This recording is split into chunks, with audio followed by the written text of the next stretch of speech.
in Naples, where we would ask the teams that won the national championship to get on a panel and discuss what was it like to have that success in this year. It's also what was it like to have the success in a pandemic season.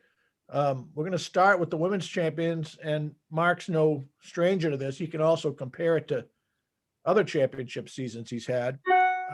As most of you know, Mark was pretty well known in the hockey community before he took the women's job at Wisconsin 16 years ago. He's won over 500 games. He's been our national coach of the year 4 times. And this championship, which came in overtime against Northeastern, was his 6th NCAA title. So I guess, Mark, I'd tee it up by asking you to talk about this team this season, but also compare it to some of your other years where you've been able to lift that trophy. Thanks, Joe. I appreciate you reaching out and giving me an opportunity to spend some time with you this morning. I mean, we've all been through uncharted territory this past season. We've been challenged with a lot of different things. And, you know, as Martin was giving his presentation yesterday, something stuck out to me. And the one thing I really enjoy about the conventions and all the hard work that you guys put into making it successful is, you know, we keep learning as coaches. And, you know, I took something away from yesterday's speech with Marty that I realized that I got a long way to go to still become a good coach. When he was talking about the power play, I got all excited because as coaches, we're trying to figure out what we can do and what we can't do to make our teams better. And obviously, you want a good power play. So when he made a couple of statements in regards to why would anybody practice their power play 5-on-0? And I'm thinking like, well, most coaches I know I do. We take the power play out, we practice 5-on-0, and I realized that, boy, I'm pretty stupid if I'm doing that. And, you know, one of the best players we've seen at the NHL level.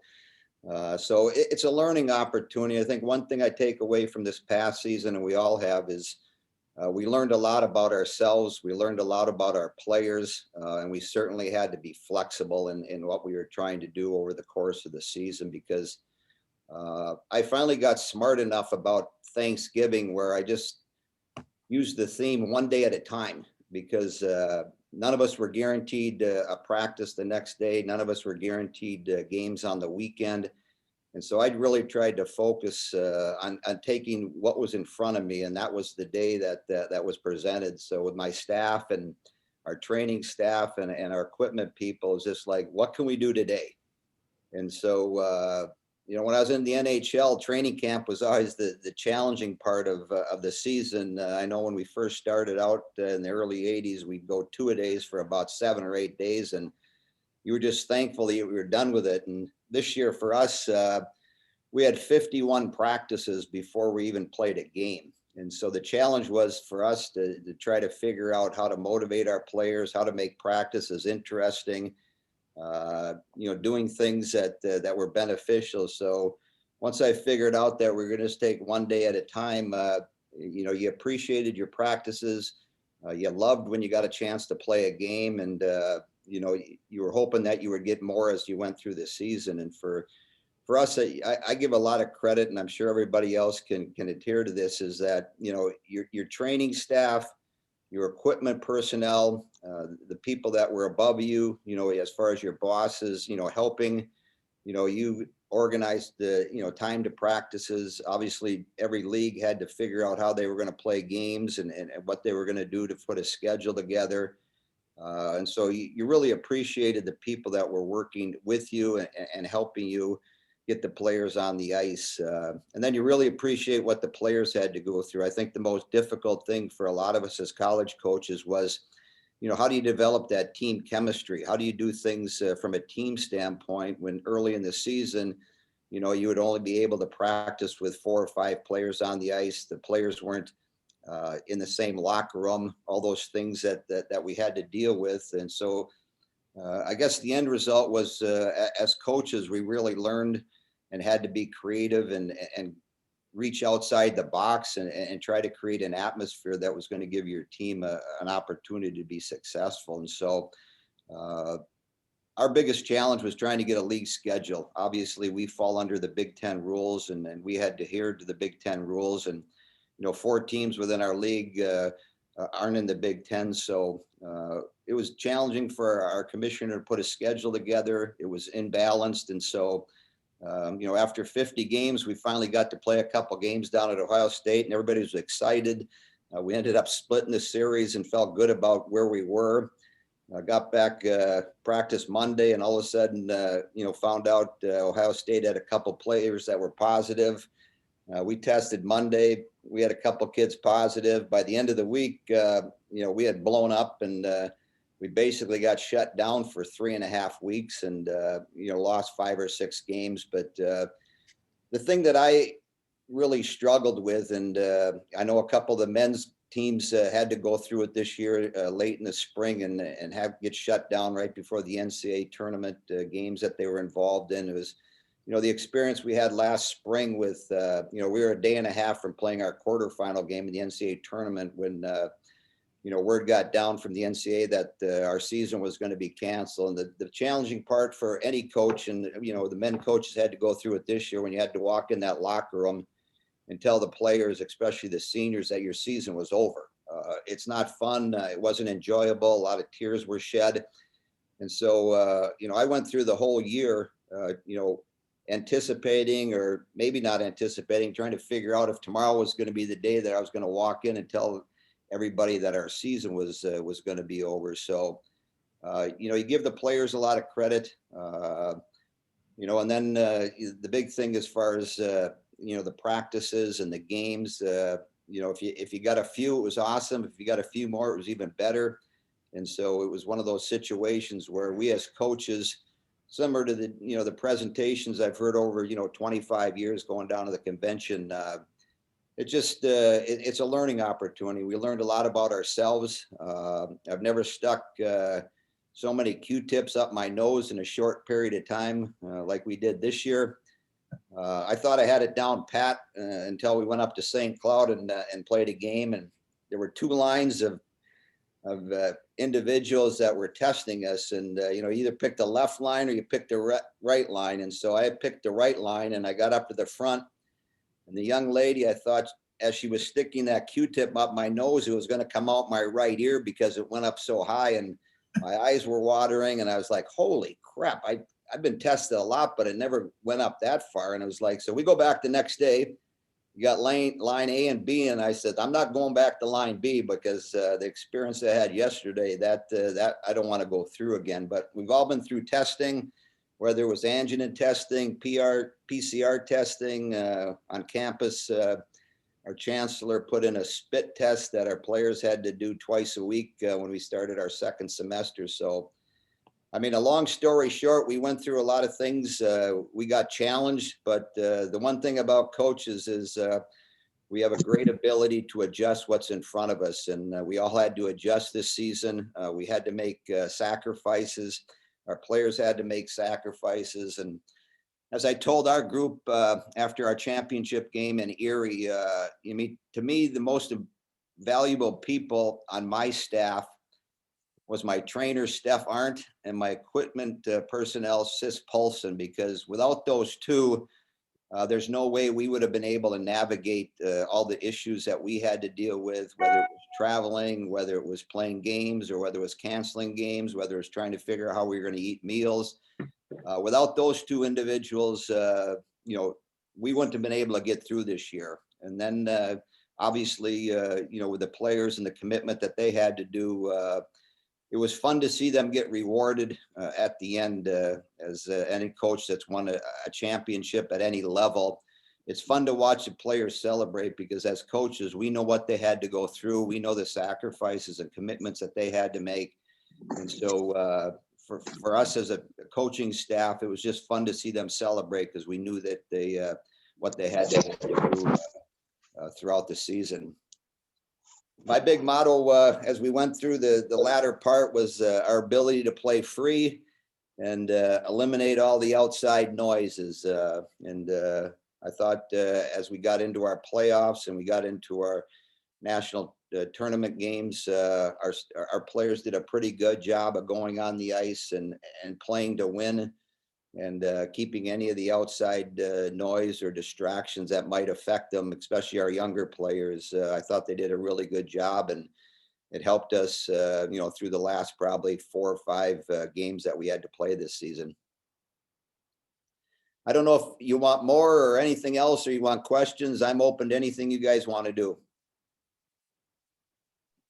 Hey, Mark, talk about the championship game a little bit. No scoring for so long, then each team scores, and then kind of an odd ending. Yeah, that's where, again, I'm learning as a coach, you score late in the game and I figure, okay, we're going to win this thing 1-0. And, that next shift is the most important one after you score. And we didn't do a very good job. They made a great play, scored a great goal, and all of a sudden it's 1-1. I'm going, holy crap, this isn't, But the thing I liked about it, Joe, was one, we got exposed. We had ESPN do our games this year. And for the women, that exposure is very powerful. So I think people that had a chance to tune in and watch it live, they got a chance to see a great game. Dave did a great job with his team this year. They were very, very good, very skilled, an outstanding goaltender that ended up winning the Patty Kazmaier this year. And so we knew we had our hands full, and the first couple periods were great. Were great chances at both ends. Part of the game was tight, but I thought both teams played well. Similar to a championship game where you might have 5 or 6 really good shifts, get a couple of scoring opportunities, and then all of a sudden they'll counter and do the same thing. So I thought the game was played well by both teams. And then it comes down to, as you get into overtime, somebody's got to make a play. And for us, I saw Daryl Watts behind the net with a puck, and as we all know, the coaches usually have the worst seats in the building because the players are standing up and you can't see what's going on. And so the next thing I knew is that I saw a couple players celebrating on the ice. I had no idea how the puck went in, but as the game has evolved the last several years, you see a lot of strange goals from different areas on the ice that when I was growing up, that you never thought about shooting from the corner or shooting from behind the net or shooting up at the goalie's neck, where, you watch a lot of NHL games now and you see goals scored up in those areas. So it was a great game. Somebody's got to win, somebody's got to lose. And, after the game, we obviously celebrated. I got a chance to talk to Dave before he got on the bus and congratulate him on not only his Coach of the Year honor, but an outstanding season. And unfortunately, somebody has to win and somebody has to lose. And we were certainly happy that we were on the winning side, Joe. Let's open it up to some questions from those of you on, and make sure you unmute if you have a question for Mark.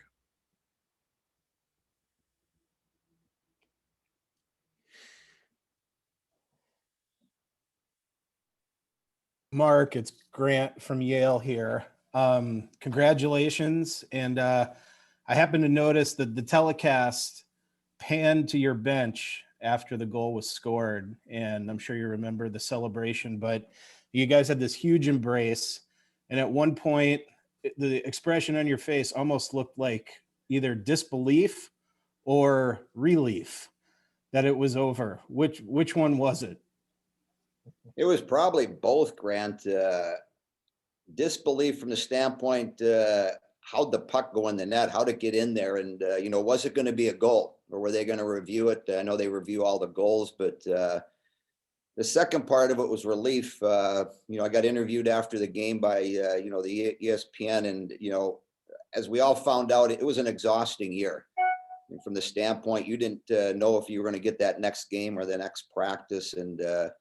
And so at the end of it, it was just like total relief, total, just being exhausted and knowing that it was going to, the season was over. And I remember in the morning we had to go over, as did Northeastern, and get tested. And, when both teams passed their, the testing that morning, I knew the game was going to happen. And so that was certainly a relief. Didn't know what the outcome was going to be, but I knew we were going to get the last game of the season in, and somebody was going to win, somebody was going to lose. And I was excited about that opportunity for both clubs. But at the end of the day, when the game was over, it was just like total exhaustion. I'm sure other coaches felt that way, because just, just the mental things that we had to go through, and not knowing what tomorrow was going to be like, if you were going to get it tomorrow. So both emotions going on at the same time.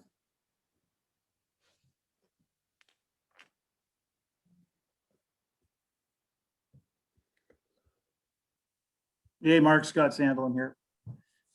Congrats. I just had a question. You were talking about chemistry, developing that chemistry. What kind of things did you do, or did you do some different things or similar things that maybe you've done in the past? Obviously, it was tough for everybody, but just curious. Yeah, it's a great question, Scott. It'd be interesting to see what other people did. I know early on, we were so limited to being around 4 or 5 or 6 or more people on the team. And, you really didn't see the players a lot. I felt bad for our freshmen because they basically went from their dorm rooms to practice and back to their dorm rooms. Our eating patterns were totally different. I remember the first time we actually got to eat as a team was in the middle of January when we were up in Minneapolis, and the hotel would allow us to do it from a social distancing standpoint. So, we as coaches and our staff talked about, what can we do to get the freshmen to know some of the upperclassmen, because they didn't get a chance to spend any time. So, we tried some different things.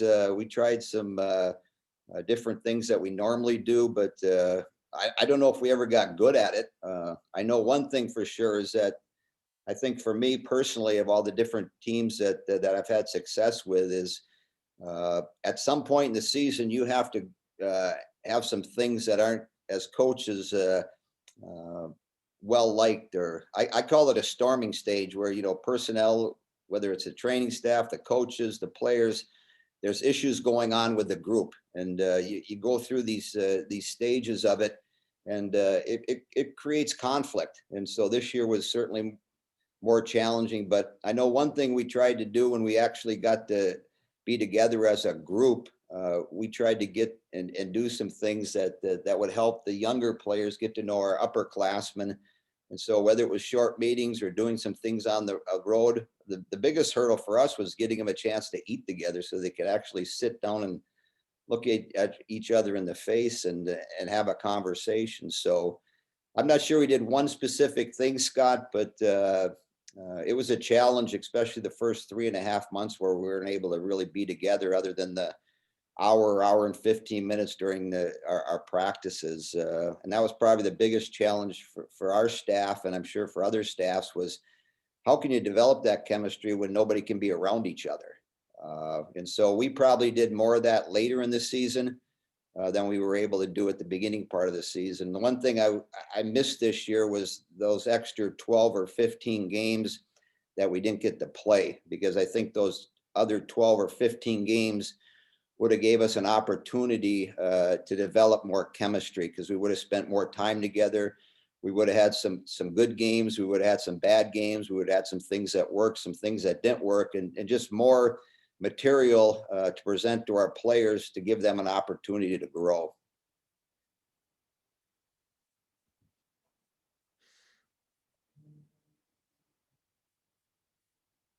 Mark, I had just a quick question. Larry Roca, San Antonio College. We went through the same thing all along our school, saying we're going to play some games even if our league shuts down. We opted in. Next day, we were told by the president that we decided to close shop. So I was struggling with the same thing that you were talking about. How am I going to motivate these guys when they know they're not going to play any games, especially for the seniors? So I had to rethink my structure for practice. Now I'm just wondering, what did you do when that uncertainty was there, in terms of, did you stick with the same practice plan, or did you have to make any sort of adjustments to that? No, I think we definitely made adjustments. As I mentioned, we played, it was the longest training camp I've ever been involved in, 52 practices. And I know as a player, at some point you get tired of practicing. And so for us, it was about, that 2-week mark, where after 2 weeks, we talked as a staff, okay, what do we need to do today to make the practice fun? And so we reached out to our players.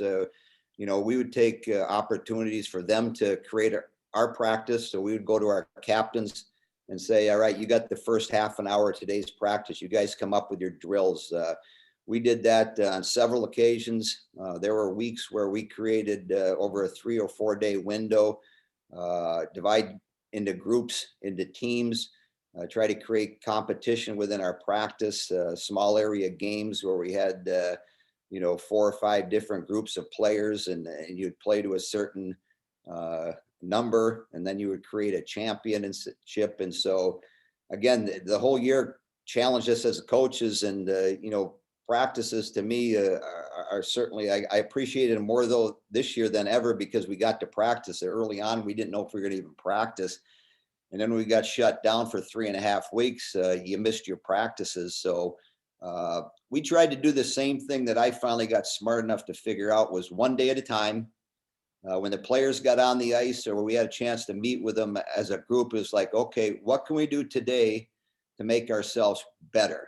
And so the one thing we looked at is that, if we're not going to play a game for 2 or 3 or 4 weeks, we got a chance to work on skills. And so we would break down days and do different skill activities, whether it was stick handling, passing, whatever it may be, that you felt that you could help the players. We took that, really serious from the standpoint, we're going to have this window to really help elevate these kids from an individual standpoint. So we did that for a period of time. And the hardest part we had was we got to play these 2 games. Then we got shut down for almost 4 weeks. And then we came back, and we had 3 practices before we started our second set of games. And so all of a sudden, maybe some of the things that we did in the early part of the season, as far as adjusting to our practice themes, was going to help us down the road. And I think for the players' standpoint, one day at a time, it's going to be challenging. It's going to be hard, but what can we do today to make each one of us better? And so that was the mindset we took for most of the year. Hey, Mark, Donnie Vaughn here at Colgate. Congratulations. You mentioned it, in your remarks earlier, that near the end of the season, one of the things you wanted your team to do was play free. That's a huge motto here with our women's program as well. I guess was wondering if you could expand on that a little bit and talk about how you balance, structure, which obviously you have, and this whole idea of playing free and what that means to you.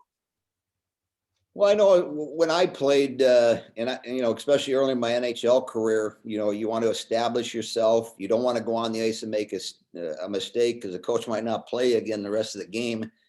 And so I learned, especially probably my 3rd or 4th year in the NHL, if I was going to have success for a long time, I had to go on the ice and not worry about a mistake. I was going to make mistakes. We can't play a perfect game, but it's like golf. We're always looking for the perfect 18 holes, and the reality is we're never going to find it. But on the way, we get pretty good. And so my big thing is in playing free is, eliminate the outside noise. Don't worry about if you make a mistake. And I think sometimes as coaches, we get a little nitpicky, whether it's in a film session or somebody comes off a shift and make a horrible pass. And I'm as guilty as anybody. You want to correct it immediately, but sometimes you just have to get the players to understand that, you're not going to be barking and yelling and criticizing every time they make a mistake. And so I think if you're able to do that as a coach, it allows the players to relax. And I know as a player, as a coach, and any competitive event that I've been involved in, if I'm relaxed and I'm not worrying about a negative outcome, I have a chance to really open up my mind and be free. And so if I'm on the 18th hole and I got a 3-foot putt to win $5 from Joe, am I going to be relaxed? Am I going to be calm, or am I going to be nervous, knowing that if I miss a putt, I got to take $5 out of my pocket and give it to Joe? I got to be free. I got to be relaxed, and I got to eliminate that outside noise. And I think if you're able to do that, then you can play really at a high level and be competitive and embrace the moment. And so, our last, 3 of our trophies that we won this year, and in the regular season, in the playoffs, and in the national championship, all those games went into overtime. And as I look back on it, its ability to, when you're going on the ice, the Zambonis just made it, you're going into overtime.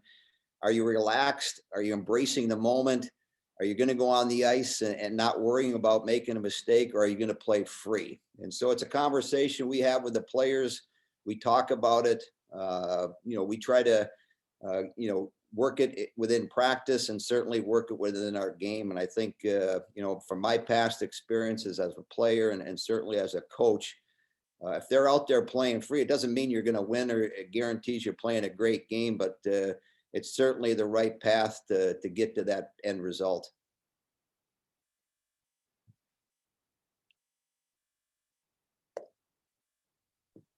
Hey, Mark, Jody McKenna here. Morning. A question about your game prep approach. Once you got into the tournament, you played some very unfamiliar opponents versus some very familiar opponents, and how you approach that. Well, I think from our standpoint, when we drew Providence, we were excited because we're going to see somebody else outside our league. And, the challenge for everybody this year was, we all played these league games, but we never played outside competition. So we looked at it as an opportunity to play someone outside our league. And, we had played Minnesota 5 or 6 times. We had played Ohio State 5 or 6 times. And it was time to see another jersey, someone outside it. So we didn't change much of what we normally do, Jody, in regards to our prep. You're able to, watch them on video in a game or two and, look at what their strengths might be or some of the things that you might be able to offset those things and, work on it for, a short period of time and then hope you're in a position to go on the ice. And as I mentioned earlier, is play one of your better games. And when I get into, playoffs or championship games, obviously we all want to win those. And it's not always going to be a winning outcome. But to me, the most important thing for me in those type of games is that we play well and our players play well and our team plays well. And at the end of the day, if we win, that's awesome.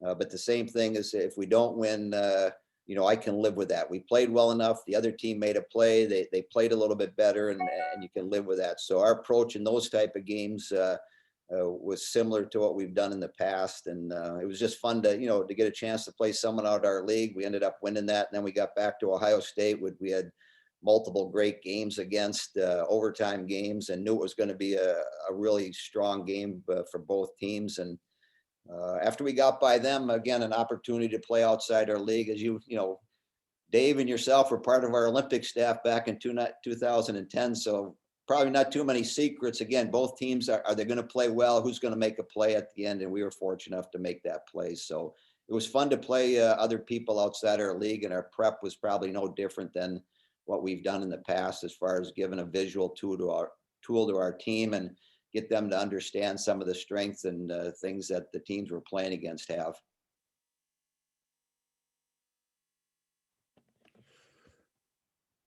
I think we have time for one last question if it's out there, and we want to get ready for the next half of this. Anyone else?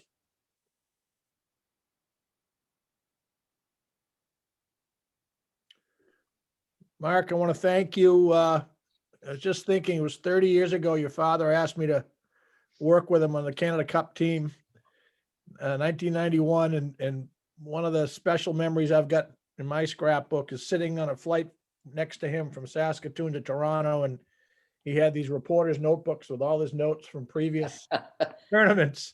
And I felt like I had won some sort of contest and was sitting there for 3 or 4 hours and getting educated. It was a special time, but thank you very much.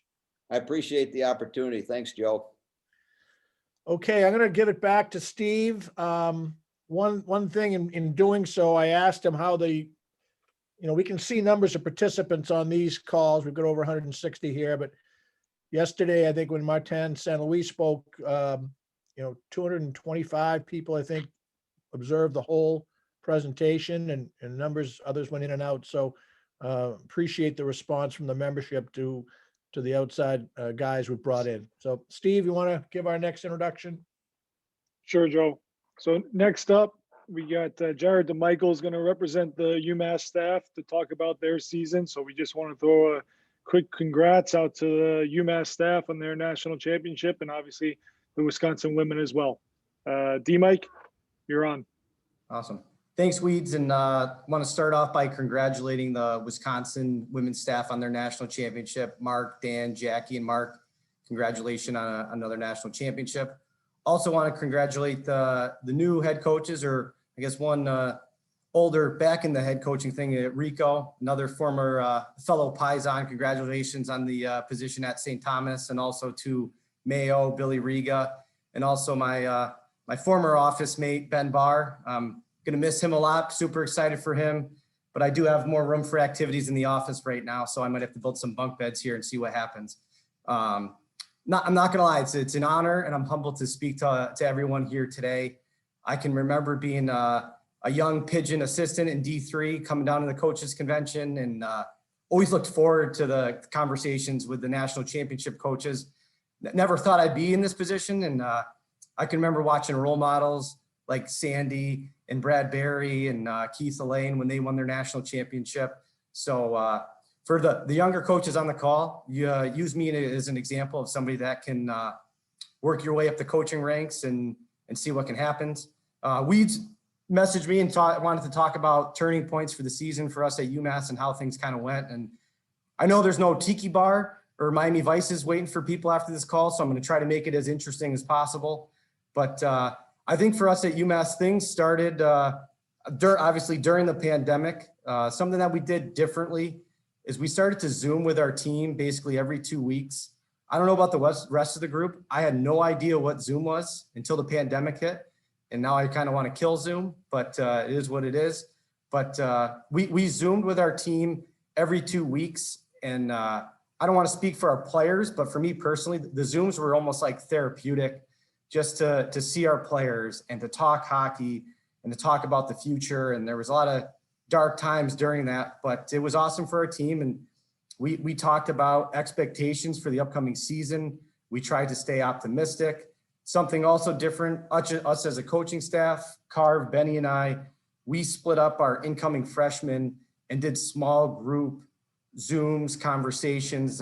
Anyone that knows me, I'm big into FaceTime, and I would just FaceTime a couple of our incoming freshmen, and we spoke expectations, what we do on a daily basis, our culture. Obviously, some of the freshmen, they didn't have a chance to come in for summer school or anything like that. So they might ask questions on some of the seniors or captains. What can you expect? Sometimes you maybe get a little bit timid around the upperclassmen. So I think that's something that maybe helped for a softer landing when they came on campus.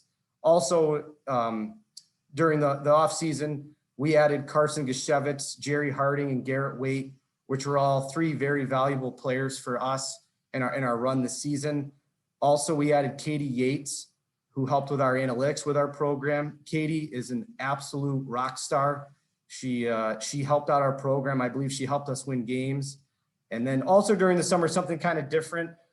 When in one of our Zooms, our captains, and we'd put the Zooms on an hour early and guys would stay on an hour late, I think just because they wanted to see familiar faces and shoot the breeze. But one of our captains brought up like, hey, like we're kind of in our rooms doing workouts and things like that, like, but we're not really like competing. Like, what can we do to kind of change things up?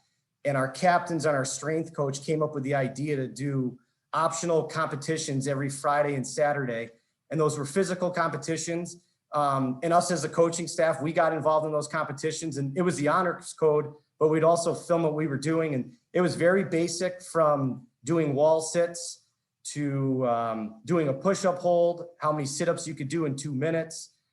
We did a scavenger hunt one time. And like we said, it was optional, but I think the players had a kick out of seeing me do a wall sit, and Carvey's got a pretty nice chest, so he can rip up some push-ups. So the boys love seeing that, which I think helped build that chemistry. And then as the summer progressed, we sat down as a staff and tried to assess our upcoming team. And from the previous year, we lost over 60% of our scoring in Mitchell Chafee and John Leonard. John Leonard led the country in scoring. I think there's a lot of people that doubted how we were going to get some scoring back. Our power play was something that needed to improve from the previous year, and we talked about how we wanted to attack that. And Carv made a point, like he really wanted to ride one goalie. We've had two pretty good goalies the last few years, and he really just went kind of like, hey, I wanted to ride one goalie. So as a staff, we were coming up with ideas about where we could get the scoring to come from. We also felt like we had a really good decor and two good goalies to ride. When the players arrived to school in the fall, I think just like everyone else, it was small groups where you could only have their roommates at both ends of the ice. guys were in chairs. We weren't in the locker room. They couldn't shower. You only had to be in the rink for like an hour. So those things were different to deal with. We spent a lot of time in our skates. I'll say that. I kind of felt like we were working a hockey school. It was like whatever you would do with skills on Monday, you would do the same thing with a different group on Tuesday, and then you'd come up with a new practice plan, do the same thing kind of Thursday, Friday. Definitely can say I think I got a little bit better as a skills coach. I know Benny and I and Carv spent a lot of time on Instagram watching some Instagram gurus with the skills and tried to kind of hone that craft a little bit.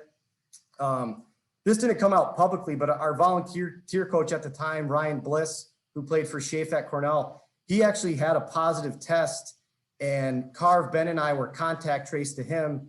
So we had to quarantine for 2 weeks. And basically in early September, the players were on their own for 2 weeks. And to our staff's credit, our strength coach, our equipment manager, and our trainer, they kind of stepped up for the group, our hockey ops director. And the guys still kind of had practice without us being there, which was definitely kind of unique. But again, that fall time, we tried to keep it easy, tried to keep it loose, did a ton of skill development, and we gradually grew into doing systems, into competitions. And then when games started, we didn't have a great start. The opening weekend, we split with UConn. The second game we lost in a shootout. In that second game against UConn, we lost Mark Delgaizo and Ty Farmer to injuries. Mark Delgaizo is a huge cornerstone of our deep core, and Ty Farmer was a top 6 defenseman for us. And then the next weekend we got swept by BC. They completely outplayed us. And then the next weekend we played Merrimack and we split with Merrimack. And I think that split with Merrimack was a turning point because the second game at Merrimack was one of the weirdest things experiencing as a coach when our players were going onto the ice. Like there was no conversations, there was no juice, there was no, hey boys, let's go. None of that rah stuff. Like you could hear a pin drop, and it doesn't sit well in your stomach, I think, as a coach when you heard that. And Merrimack, that game definitely exploited some weaknesses in us. And we sat down as a staff and kind of reassessed things. And we came up with 5 basic points that we felt like we needed to do better. And we came up with some metrics to kind of measure that, but very basic. We just felt like when we played Merrimack, like they were more physical. They owned the net fronts. They played faster. They had a more conscientious detail for defense, and they were better in their special teams than we were. So we kind of wanted to put a premium on those 5 things. Coming in the office today, I looked in our video room. Those 5 things are still up on the board. So they've been up there since December. And then something else that our captains and our players brought up, and they were just like, hey, like we feel like we have no connection as a group. We're coming to the rink. We're going back to our rooms. Like we're not allowed to communicate, hang out. It's kind of like you're a prisoner, for lack of a better term. So we tried to put more of a premium on spending a little bit more time and being creative as a group. So we did competition days after practice twice a week, and that was after classes kind of had stopped. So we would play blackjack as a group and socially distanced. We did blackjack, Connect 4, checkers, and we played ping pong. And just doing those little things like went a long way. And again, in these tough times that we went through, you would never think Connect 4 was so much fun to play, but I think it also showed our players that we were in the fight with them. And then we also decided to have our players over to our houses in small groups. And I know for me personally, when I was in college, like it was always great to go to Wils's house. He'd fire up the grill. His comb over would be looking dandy when he was firing up the grill. And going to Hillsy's place, I still remember Hillsy making Cincinnati chili and Andrea and stuff like that. So those types of things, we did none of that stuff. And I think that's what makes it special when you play college hockey. So again, we did it in small groups. I know my wife and my daughter, Paige, who's 3, like she looked forward to having the hockey boys over. Hockey boys are coming. And the guys just came over. We had a meal. We played Cards Against Humanity. And I don't know if it was us connecting as a group or the 5 points, but after that, we went on a 7-game winning streak. Matt Murray, for us, one of our goalies, really stepped up. And obviously this season, other hockey East teams can attest to this. The schedule was something different to deal with. We didn't really know who we were playing till Monday or Tuesday, or sometimes even the day before. And just like Mark talked about, whatever, living in the now. And I think we put a premium on focusing on us. In previous years, like we really, and Carv does an unbelievable job of us really how can we exploit an opponent, where this year we really just tried to focus on us and what can we do. And I give our players a ton of credit. Like, they just wanted to play games. Like, they didn't care. Like, hey, we'll right now, you want to play a game right now, we'll play a game right now. So our players were very open-minded about that. And I think Carv did a great job too. Like, if we had multiple games, if we had whatever, 3-4 games in a week, if we maybe played Wednesday and then played Friday, Saturday, or we played Tuesday and played Friday, Saturday, the day after that game, like, we always made the next ice session optional. And a lot of our guys took that option, but I think that gave us a lot of juice. And I mentioned Ryan Bliss, the testing positive there. So we were in a lucky situation because he tested positive. He had a 90-day window that he didn't have to test, and Ryan had a full-time job. So in early January, we got wind that Ryan wasn't gonna be able to make it because we were testing 3 days a week in the early morning. And for the coaches that are out there that have openings, Ryan Bliss would be an absolute home run. He's a very smart hockey mind. I think Shafe can attest to that too from coaching him. We were lucky to have him, but because he couldn't make the testing, we lost Ryan, and really disappointed because Ryan did a lot of our skill development pre-practice. He helped us with our face-offs. He helped us with our defensemen. And then I think we got lucky with the hockey gods, where one of Carv and I's former players from St. Lawrence, Nolan Gukowski, had just been released in the East Coast League and called us and said, hey, I want to get into coaching. And Carv kind of said, hey, like, we have an opening if you want to take it. It's a volunteer gig. And I give Nolan a ton of credit. He was out on campus. He was here in like 2 days and joined us. I think he'd have to quarantine and go through testing before he could join the group. And ironically, when Nolan joined us, we then got swept by BU, and we had 2 really tight ties against PC. During that time, our equipment manager tested positive, but he wasn't contact traced to any of us.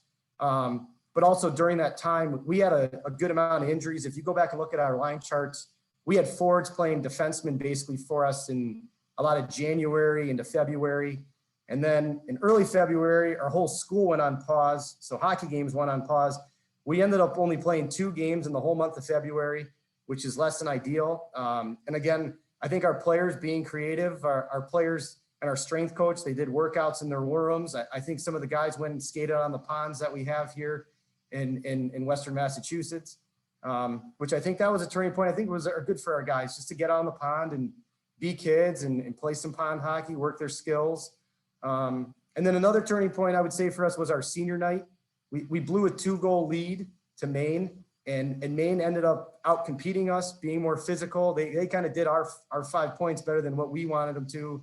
And that, I think, was a good wake up, a good refocus for playoffs. And then playoffs was, I think anyone can attest to this, the Hockey East. Like, we feel like the Hockey East playoffs get you ready for the NCAA tournament. And we had to go through some really, really tough teams, and was lucky enough to win UMass's first Hockey East championship. And then going to the NCAAs, like, I can't speak for the rest of the teams that were lucky enough to make the NCAAs, but like, it was just great to be in a hotel, as weird as that sounds, just to be somewhere different, to be in a different rink, to eat a different meal. Obviously the testing, kind of doing that every single day, made you a little bit anxious and things like that. And the farther that you went on, and we played 2 really, really tough teams in Lake State and Bemidji, and we're lucky enough to find a way to beat them. Ironically enough, both Coach Barr and I's wives were pregnant. So when we drove down to Bridgeport, we actually both drove separately in case our wives were about to pop. I think Coach Barr and I involved ourselves in some extracurricular activities with our wives during quarantine. But my wife was due in early April, and Ben's wife was due at the end of April, but Ben's wife had twins. So we both drove down just trying to be safe in case one of them got the call and we'd have to drive back up north. And cool story for me personally, after we beat Bemidji, driving back, get home around midnight, hop into bed with my wife, and we're just talking because baby hasn't popped yet. And we're talking like, hey, what are we going to do? Do we have to get you induced? Like, we're going to leave here in a week for Pittsburgh. We got to figure this out. And she starts like shaking and moving. And she's like, something weird's going on. I'm like, hey, like, I'm exhausted. Can we just go to sleep? Like, I don't feel like being trolled right now. Like, let's go. She's like, something weird's going on. She goes into the bathroom and boom, her water breaks. So hop in the car, head back to the hospital. And 8 hours later, my son, Jordan Christopher, is born, which is really, really cool.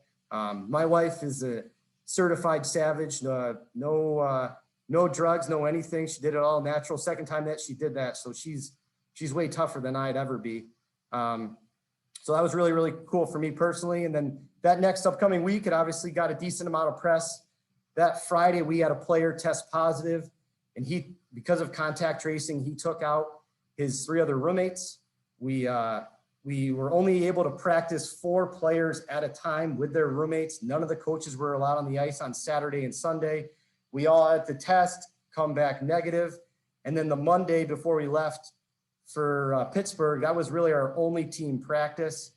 And then also during that time too, Coach Barr's wife, she hadn't had her twins yet. So Benny actually stayed back as our team went out to Pittsburgh. We obviously, 2 of our goalies were part of the contact tracing. So our student equipment manager stepped up, and we had to get a waiver for him to be our backup goalie. It's kind of comical that first practice with him, literally like the second shot that he faced, his skate blade broke. He's swimming around the ice like a fish. Carv's like, what the heck's going on? We literally then did our whole practice with 1 goalie, and he finally got his skate blade on, and boom, practice was done. So we were just like, man, this is a little bit of a dumpster fire here. But I will say too, how I mentioned earlier, we had some injuries. We slowly started to become healthy. We got some forwards back that we desperately missed. And then obviously we had to face a big bad bear in Duluth there, a team that handily beat us 2 years ago. And I think a lot of our returners use that as motivation. I think we could feel the way that Duluth does things on that bench. Like for me, it felt like, it's kind of like when you're a kid and someone holds onto your head and you're just swinging, and you can't get them. That's kind of how it felt like when we played Duluth in the national championship a couple years ago. So we definitely had some motivation, but we felt like Duluth completely outplayed us for the first 2 periods. And it felt similar to what it did 2 years ago. And in that second period, I think Benny and I got a little jazzed up on the bench. We started barking a little bit, and I give Carv a ton of credit. He sat us down in between periods, and he was just like, hey, you guys need to take your foot off the pedal. I got this. And he absolutely blistered the guys. And he obviously woke them up. And I still think we got a little bit lucky in the third. We got a lucky bounce. But I think our guys started to find their legs. And I thought we played well in overtime. And Bobby Trevino made a huge play to Garrett Waite, and we found a way. And then I think being in the national championship a few years ago, we learned kind of how to manage things a little bit better from Thursday to Saturday. We took it a little bit easier. I think we were kind of running around and seeing how Duluth handled things. I think that helped us. And I mean, obviously, I think what Sandy and his staff has done there, they're basically the standard here. You look over Sandy's trophy and he's just littered with national championships. So he's obviously knows what the heck he's doing. And then in the national championship game right before that, we were lucky enough to get the band back together, where we got Phil A. Lindbergh back, Carson Zashevitz, and Henry Graham. They all had to drive out in separate cars. They were in a no-fly zone, so that was a little bit different. They didn't get in till Friday night. They had to test Friday night, Saturday morning. They got to go on the ice Saturday morning. And some people asked about the goalie decision because Matt Murray played the Thursday game and Phil A. Lindbergh played the Saturday game. It was a difficult decision, but I mean, Phil A. went on a 14-game win streak. He didn't lose a game. We didn't lose a game as a team since middle of January. I think Phil A.'s numbers, he ended up being around a 950 and a 1.2. I mean, it was very, very tough just for Matt Murray because he'd been a really good soldier for us and stepped up. He hadn't played a game since the middle of January, but I think Phil A. had kind of earned the right to be in that game, and he wanted to play in that game. So, and then playing against St. Cloud, obviously Lars' staff, he's done an unbelievable job there at St. Cloud. I have the utmost respect for him and Schicker and Nick Oliver. And I think we got some bounces early, and it kind of just felt like on the bench, like St. Cloud was trying to do the right things. I thought they had a really good first period, probably that they outplayed us. And then we got some bounces. We were opportunistic. And then in the third period, and some people have heard the story with Carv, but we had our last TV timeout and Carv pulled the group in. I thought this was really, really smart by him. And I don't know how it even came to him, but he was just like, hey guys, like bring this in, relish this moment. This is going to be our last time together. I know you may not believe me right now. And I didn't believe him too when he said that, but he's just like, you're all national champions. And he thanked all the players for all that they've done the last 4 years. I mean, we were our first year here, we were basically the worst program in college hockey and then to turn it into a national championship was super special. And then after the game, just kind of an aftermath, something that for me learning and growing as a coach, because I feel like we're always growing. I wasn't expecting for things to happen so fast where boom, basically the day after we lost Zach Jones to the NHL, Mark Delgaizo signed, we lost Oliver Chow to the transfer portal. And then obviously congratulations again to Benny on getting his position. And we also lost our hockey ops director. So everybody says it all the time. Life comes at you fast. I hope that wasn't too long-winded. And if you don't have a beer waiting for you afterwards tonight or anything like that, I'll owe you one next year in Florida. Careful, they'll take you up on that. We have about 18 minutes, I think, before our next speaker. So I'd like to hear some questions from the group.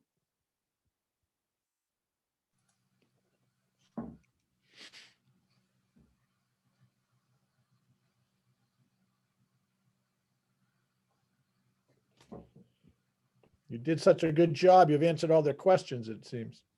Anybody out there?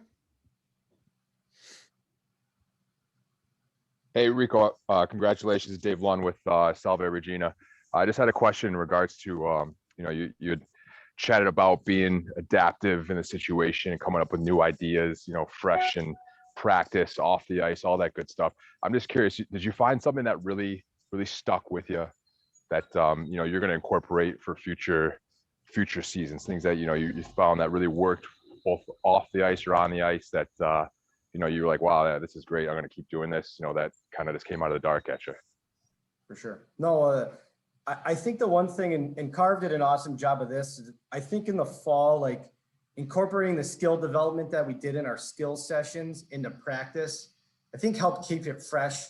Like a lot of times you want to gradually build up into systems and competing and getting ready for the games there in October. But I thought that what we did skill development wise was huge. And then I'd also like to continue talking to our freshmen or our new players so we can hit the ground running as fast as possible. I thought those two things really stood out, that I thought we did a good job as our staff. And I know our players really appreciated that. And just again, how I said, well, you want to continue evolving and getting better and growing. Like those two things definitely stand out.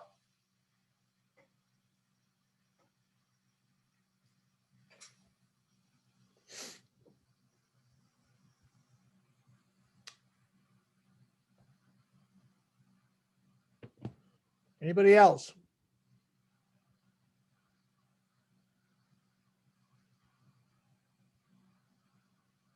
Jared, thank you very much. You did a great job. And I think your comments at the end about how fast things change. I think other people, whether they won a championship this year or not, are going through a similar period of uncertainty. And hopefully all that gets cleared up in the next few weeks. So thanks again. Steve, we're going to kind of shut down and then get back up for Topher.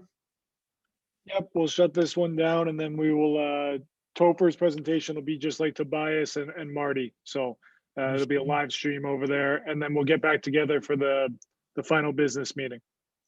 Okay, so back in 15 minutes at 11:15 for the next presentation. Thank you, everybody.